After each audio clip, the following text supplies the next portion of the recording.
फिल्मी हस्ती के इस एपिसोड में आज हम भारत रत्न लता मंगेशकर जी के ज़िंदगी पर नज़र डालेंगे।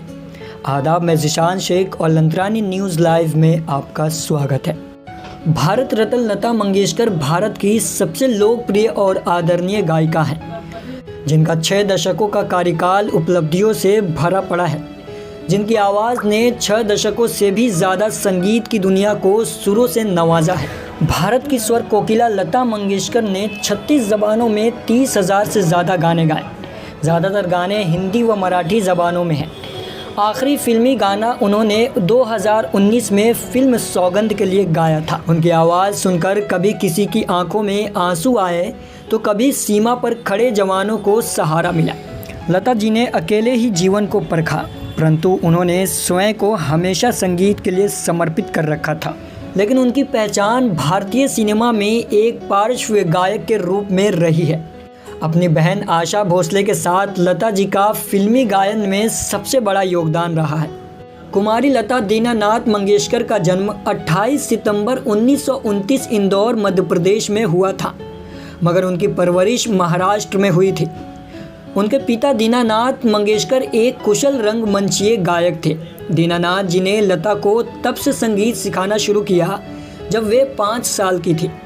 उनके साथ उनकी बहन आशा, उषा और मीना भी सीखा करती थी। लता अमान अली खान साहिब और बाद में अमानत खान के साथ भी पढ़ी। लता मंगेशकर हमेशा से ही ईश्वर के द्वारा दी गई सुरीली आवाज़, जानदार अभिव्यक्ति व बात को बहुत जल्द समझ लेने वाली अविश्वसनीय क्षमता का उदाहरण रही है। इन्हीं विशेषताओं के कारण उनकी इस प्रतिभा को बहुत जल्द ही एक पहचान मिल गई थी।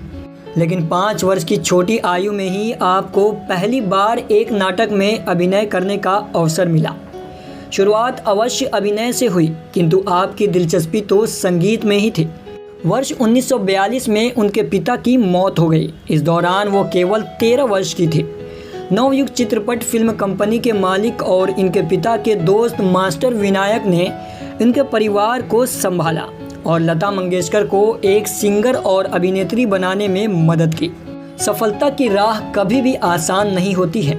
लता जी को भी अपना स्थान बनाने में बहुत कठिनाइयों का सामना करना पड़ा। कई संगीतकारों ने तो आपको शुरू में पतली आवाज़ के कारण काम देने से साफ मना कर दिया था। उस समय की प्रसिद्ध पार्श्व गायिका नूरजहां के साथ लता जी की तुलना की जाती थी।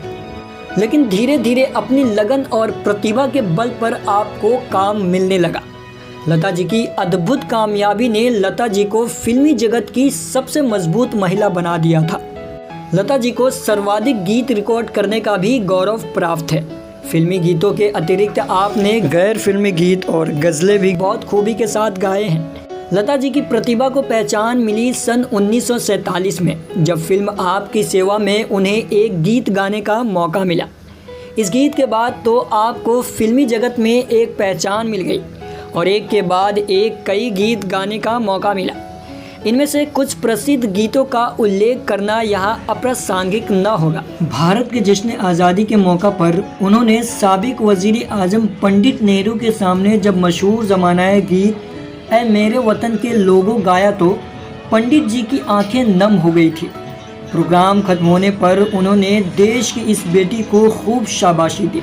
जिसे आपका पहला शाहकार गीत कहा जाता है, वह 1949 में गाया गया, आएगा आने वाला, जिसके बाद आपके प्रशंसकों की संख्या दिनों दिन बढ़ने लगी। इस बीच आपने उस समय के सभी प्रसिद्ध संगीतकारों के साथ काम किया। अनिल विश्वास, सलील Chaudhary, Shankar Jaikishan, SD Burman, RD Burman, Naushad Madan Mohan, C Ramchandra इत्यादि सभी संगीतकारों ने आपकी प्रतिभा का लोहा माना। लता जी ने 2 आंखें 12 हाथ, 2 बीघा ज़मीन, मदर इंडिया, मुगले आज़म आदि महान फिल्मों में गाने गाए हैं। आपने महल, बरसात, एक थी लड़की, बड़ी बहन आदि फिल्मों में अपनी आवाज़ के जादू से इन फिल्मों की लोकप्रियता में 4 चांद लगाए। इस दौरान आपके कुछ प्रसिद्ध गीत थे, ओ सजना बरखा बहार आई, आजा रे परदेसी, इतना ना मुझे तू प्यार बढ़ा, अल्लाह तेरा नाम, एहसान तेरा होगा मुझ पर, ये समा इत्यादि।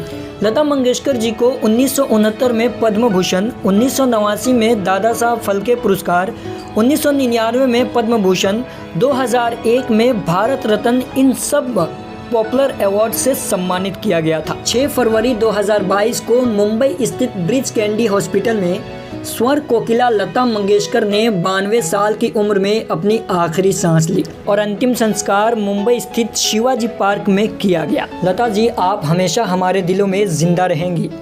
लंथरानी न्यूज की तरफ से आपको भावपूर्ण श्रद्धांजलि। आप हमारे चैनल को सब्सक्राइब कर लीजिए और हाँ, साथ ही बेल आइकन भी प्रेस कर दीजिए ताकि हम जो भी न्यूज अपडेट करें वो सबसे पहले आपके नोटिफिकेशन बार में पहुंच सके और आप उसे सबसे पहले देख सके।